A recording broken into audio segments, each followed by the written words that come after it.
foi seu sangue verteu, meu Jesus, e com este meus crimes lavou. Meus pecados levou à cruz onde morreu, o sublime e bem Jesus.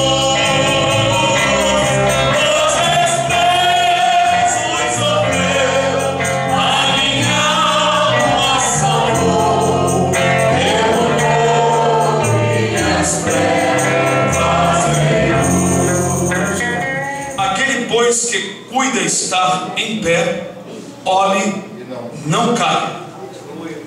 Não veio sobre vós tentação, senão humana, mas fiel é Deus, que vos não deixará tentar acima do que podeis. Antes, com a tentação, dará também o escape, para que a possais suportar. Glória a Deus, glória a Deus. Amém. Podeis assentar. Glória a Deus. Eu creio, irmãos, que ninguém gosta de ser provado e nem tentado. Mas eu creio que todo aquele que teme a Deus se alegra quando passa na prova e na tentação, envergonhando a Satanás. É uma alegria para nós quando as provas vêm e passamos por ela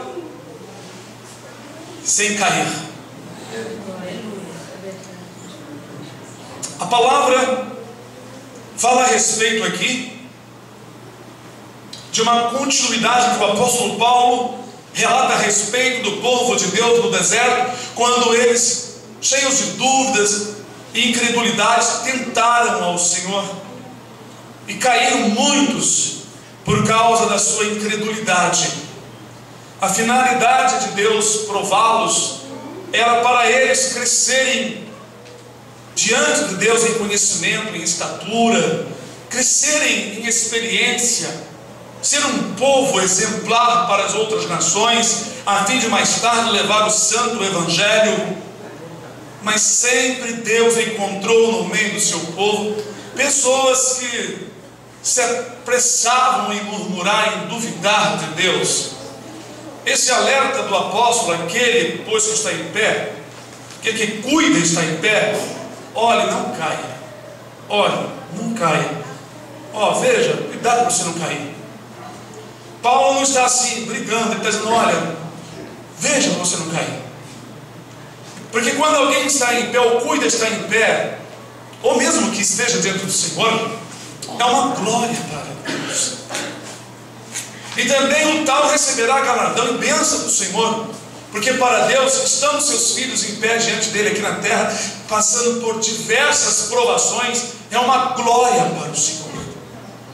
As exortações na Bíblia, tanto no Velho Testamento quanto no Novo, o conselho de Deus através dos profetas, através de Jesus e dos apóstolos, era que o povo não desmaiassem, não duvidassem, não se apavorassem, mas confiassem nos momentos mais difíceis de suas vidas.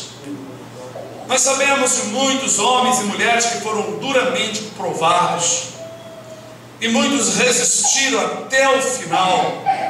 Outros não tiveram um final assim de morte, como nas perseguições aos cristãos e aos judeus, convertidos também, aos que temiam o Senhor no tempo dos profetas.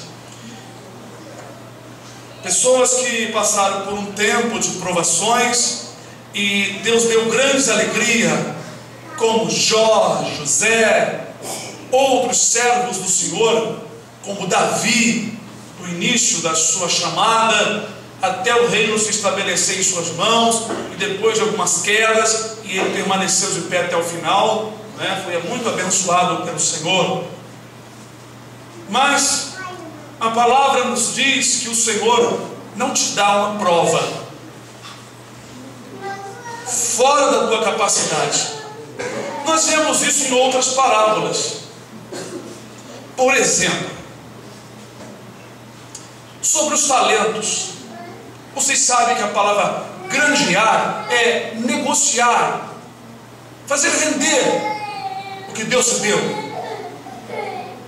E isso entra as provas, entra os combates, entra as lutas. Mas o interessante é que nesta parábola havia 5 talentos, 3, 2, 1, de acordo com a capacidade da pessoa. O Senhor Jesus ali conta essa parábola mostrando aos discípulos, aos judeus e às pessoas que Deus deu aos judeus e vive ainda e continua distribuindo, vamos dizer assim, talentos de acordo com a capacidade de cada um. Aprovação. Vocês acham que todos vocês vão ter a mesma aprovação que eu passei um dia? Não. Para uma grande necessidade, foi necessário passar por muitas tribulações. Talvez não teve ninguém que derramou mais lágrimas aqui do que eu. Eu passei anos chorando, meses chorando, dias chorando, horas chorando. Houve tempo nas nossas vidas que eu me achava inconsolável. Não encontrei um irmão, não é porque eu buscava, não, ou seja, Deus não enviou um irmão que tivesse uma palavra que me desse um refrigério e uma consolação. As duras provas, os momentos difíceis, a nossa mente estava sendo atacada e perturbada. Mas esse tipo de provações e outras coisas mais que nos sucederam foi para um propósito, de acordo com a chamada, de acordo com o que Deus chama. Sabe por que muita gente cai no meio evangélico? Nós temos alguns fatores. Que temos visto gravemente: pessoas que não são chamadas para determinadas funções, cobiçam posição, Deus permite, vem a prova e ele cai. Outra, pessoas que se desesperam e ao invés de se virar e confiar no Senhor, deixa o diabo mudar a sua mente, mudar o seu pensamento e levá-lo para um caminho em que ele pensa que com as suas próprias mãos ele conseguirá se desviar do problema. Ou seja, a pessoa procura um meio próprio para se desviar, para se livrar. A Escritura diz em João 15: sem mim nada podeis fazer. O profeta diz: olhais para mim e sereis salvos. Essas expressões significam eu estar atento. Quando o salmista se encontrou diante de um monte de problemas que eram como montanhas para ele, ele disse: elevo meus olhos para os montes. Ele estava cercado de problemas, cercado de dificuldade, e ele indagou-se a si mesmo e se fez uma pergunta, não é? De onde virá o meu socorro? Mas, lendo atentamente, ele mesmo dá a resposta por lembrar do Criador: o meu socorro vem do Senhor, que fez o céu e a terra e as montanhas também, e até o inimigo para nos provar. Nessas saídas de palavras nos salmos, nós examinamos e entendemos pelo Espírito de Deus que Deus tem dado, ou deu no passado e tem dado aos seus filhos, provações de acordo com a capacidade de cada um e para aquilo que o Senhor quer preparar a pessoa a fim de usá-lo para a obra. Há muitas pessoas que cobiçam hoje ser pastores. Paulo disse que os obreiros têm que ser primeiramente provados. Tem gente que nunca foi provado, submetido a provas difíceis por causa do Evangelho, andando na presença de Deus. Existe prova de seminário, né? aonde o indivíduo tem lá as suas matérias, faz prova. Se ele tiver um QI elevado, muito bom de memória, ele vai ser um pastor, porque ele gravou um monte de versículo bíblico, mas nunca recebeu a chamada de Deus. Uma senhora que está afastada do evangelho há muitos anos, ela é contadora. Ela disse que chegou um indivíduo lá no seu escritório, cheio de gíria, com a mão nas cadeiras. Vem cá, eu quero montar uma igreja, como é que eu faço, hein? Ela olhou para ele assim, não quis nem ganhar aquele dinheiro. Disse: olha, aqui não tem condição não. Mas cheio de gíria, vai ver que estava com o dinheiro reservado e queria simplesmente montar uma igreja, que é o que muitos estão fazendo. Um outro também disse que ela tem um cliente, sendo ela contadora, tem muitas condições financeiras, não sabe onde colocar o dinheiro. Aí ele pensou, e ele fez. Mandou o filho dele entrar no seminário da vida, montou uma mega templo, não sei aonde, também não quero falar mesmo, se eu soubesse, não perguntei. E está lá todo mundo na igreja, lá o pastor, o filho dele é pastor agora. Bom negócio. Uma firma e tanto. Olha as almas aí. De grão em grão, o galo e a galinha enchem o papo, não é assim? Vai bicando e vai engolindo. Está na cara, irmãos, que a proliferação de religiões, de igrejas evangélicas é por causa do cataníquel, é por causa do que rende. E por esse motivo que as doutrinas, que os ensinamentos estão diversificados, faccionados, fatiados. A Bíblia está fatiada, como diz o profeta: o meu povo tornou-se para mim uma árvore de várias cores.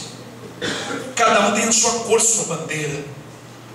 Mas pessoas que nunca foram provadas, nunca foram preparadas.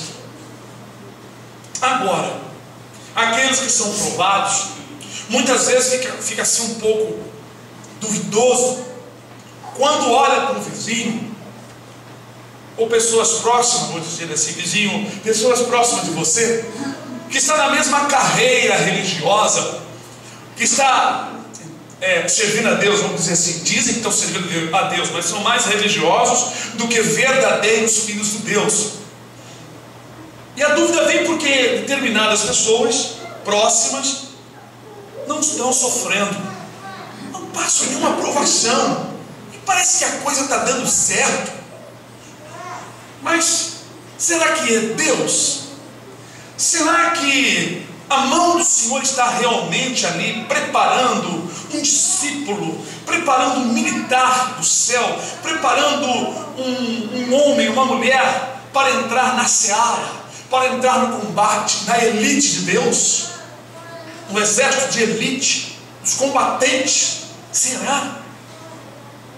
Hoje qualquer pessoa que grava uns versículos bíblicos já está sendo chamado por determinados, entre aspas, líderes de algumas igrejas para fazer parte do ministério, para ser isso, para ser aquilo, ser consagrado, e um monte de mulherada sendo consagrada a pastoras.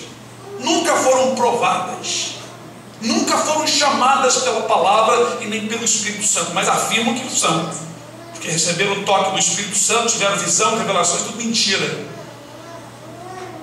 A Bíblia não pode ser contraditada pelo Espírito Santo. Mulheres não são chamadas para ser pastora, é tudo mentira, são tudo falsas. Não foram chamadas para ser líderes, nunca foram, Deus nunca chamou. É uma tática satânica e enganosa no seio de muitas igrejas. Aqui não adianta chamar nenhuma diaconisa, pastora, outro nome que dão aí, esse nome de que vai para lá e para cá, que fica andando no meio das ruas aí, entra numa igreja aqui, visita outra ali, aí logo é chamada de missionária. Se falar ainda em língua estranha e tiver revelações, é chamada de missionária. As próprias pessoas já estão tão mal acostumadas que elas vão dando título às outras pessoas. Já chamaram um bocado de irmão aqui de pastores. Você é pastor, irmão? Você é pastor? Quero ver a aprovação. Cadê a prova? Você passou, que você ralou aonde para ser chamado, ser pastor, ser pastor? Aonde que você ralou nos pés do Senhor? Quantas vezes você caiu do evangelho, quantas vezes você ficou firme de verdade, quantos anos você está buscando? Mas é isso que traz dúvida, irmãos. Abram conosco no Salmo 73, para nós darmos uma examinada no que o salmista passa por causa de situações que muitos de nós já passamos ao observar outras pessoas que não são provadas, estão além da bênção aparentemente de nós. Vejam bem, verdadeiramente bom é Deus para com Israel, para com os limpos de coração. Quanto a mim, os meus pés quase se desviaram, porque pouco faltou para que escorregasse os meus passos, pois eu tinha inveja dos soberbos ao ver a prosperidade dos ímpios, porque não há perto na sua morte, mas firme está a sua força. Não se acham em trabalhos como outras gente, nem são afligidos como outros homens. Pelo que a soberba os cerca como um colar, vestem-se de violência como de um adorno. Os olhos deles estão inchados de gordura, superabundam as imaginações do seu coração, são corrompidos e tratam maliciosamente de opressão. Falam arrogantemente, erguem a sua boca contra o céu, e a sua língua percorre a terra. Pelo que o seu povo volta aqui, e águas de copos cheios se lhe espremem. E dizem: como sabe Deus? Ou há conhecimento do Altíssimo? Eis que estes são ímpios, e todavia estão sempre em segurança, e se lhes aumentam as riquezas. Na verdade, que em vão tenho purificado o meu coração e lavado as minhas mãos na inocência, disse o salmista. Ele, quando viu isso tudo, ele disse: eu tenho purificado à toa, para nada, o meu coração. Eu tenho lavado as minhas mãos na inocência à toa, não tem valor isso. O que eu faço é um trabalho inútil. Isso ele pensando com ele. Por isso que ele quase desviou, por causa desse pensamento. E ele prossegue, não é? Pois todo dia tenho sido afligido e castigado cada manhã. Se eu dissesse, também falarei assim como os ímpios, com arrogância, com altivez, eis que ofenderia a geração dos teus filhos. Infelizmente, quando os crentes entraram nessa vereda da perdição, copiam a arrogância dos ímpios, falam como eles. Mas o salmista disse aqui que ele quase desviou, ele não se desviou, porque ele no seu coração achava que tudo que ele fazia de bom, de pureza, era inútil, e quase que ele quis ser igual aos outros. Eu vou falar assim, não, mas se eu falasse igual a eles, eu ofenderia a geração dos teus filhos, com certeza. 16. Quando pensava em compreender isto, fiquei sobremodo perturbado, até que entrei no santuário de Deus. Então entendi o fim dos arrogantes, dos ímpios, dos soberbos, daqueles que estão prosperando materialmente, mas que não temem a palavra de Deus. Certamente, falando um salmista para Deus, certamente tu, Senhor, os puseste em lugares escorregadios, tu os lanças em destruição, como caem na desolação quase no momento, ficam totalmente consumidos de terrores, como faz com um sonho o que acorda. Assim, ó Senhor, quando acordares, desprezarás a aparência deles. É uma força de expressão que Deus não dorme, mas a palavra acordar aqui, quando Deus naquele dia vier julgar o povo, né? É como se, na verdade, Deus que vai nos acordar, que Ele não está dormindo, né? Assim o meu coração se azedou, e sinto picadas nos meus rins. Assim me embruteci, e nada sabia. Era como animal perante ti. Todavia, estou de contínuo contigo. Tu me seguraste pela minha mão direita, aleluia. Guiar-me-ás com o teu conselho, e depois me receberá em glória. Enquanto estamos na terra, somos guiados pelo conselho de Deus.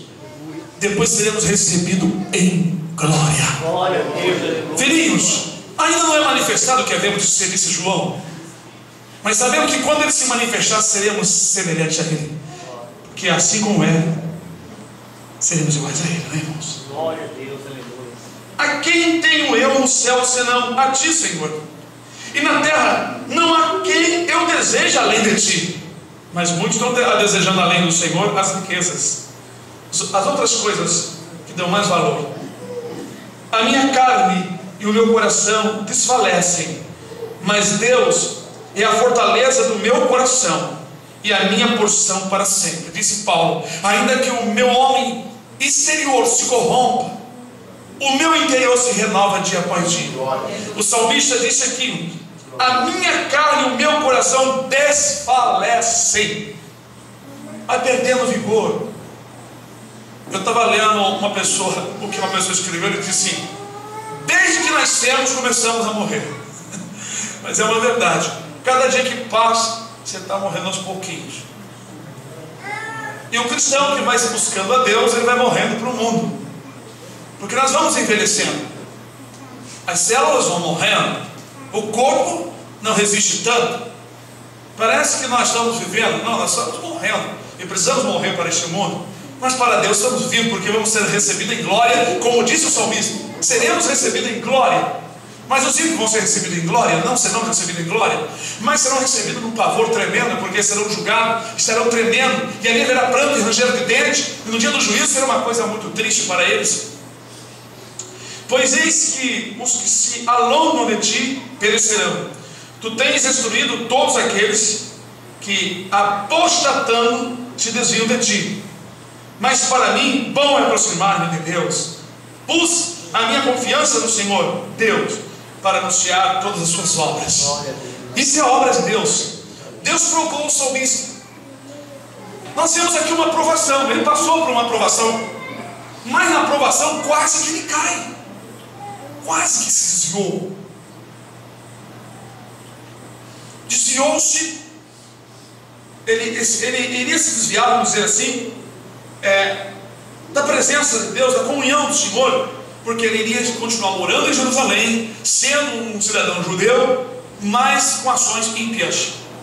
Assim, dentro das igrejas, mais são os desviados, dentro das religiões, dentro das igrejas, do que aqueles que estão lá fora. Porque muitos estão desviados da verdade, desviados da palavra, fora da via, fora do caminho, fora do entendimento. Nós vemos nesse capítulo aqui uma aprovação que foi dada de acordo com a capacidade do salmista, porque ele não se desviou, ele quase se desviou. Deus deu um escape. Eu pergunto para os irmãos: qual foi o escape que Deus deu a ele? Vocês não perceberam? Deus deu a ele, irmãos, a graça, a condição dele entrar no santuário do Senhor. Pode vir.